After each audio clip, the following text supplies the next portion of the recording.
বানাচ্ছি কাতলা রেজালা রেসিপি। দারুণ স্বাদ আর ভীষণ সোজা বানানো, একবার নিশ্চয়ই ট্রাই করবেন। প্রথমে কাতলা মাছের নুন দিয়ে ম্যারিনেট করে রাখবো। পেঁয়াজ সেদ্ধ করে ঠান্ডা করে নিয়ে তার একটা পেস্ট বানাবো। আদা রসুন কাঁচা লঙ্কার একটা পেস্ট বানাবো। কাজু বাদাম চারমগজ পোস্তদানার একটা পেস্ট বানিয়ে নেবো।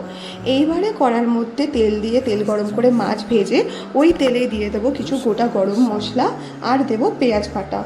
পেঁয়াজ বাটা নুন দিয়ে খুব ভালো করে কষিয়ে নিয়ে তারপরতে দিয়ে দেবো আদা রসুন কাঁচা লঙ্কার বাটা। তারপরে এর মধ্যে অ্যাড করব ধনে গুঁড়ো জিরে গুঁড়ো। তারপর ভালো করে মশলা কষিয়ে নিয়ে দেবো কাজু বাদাম বাটা।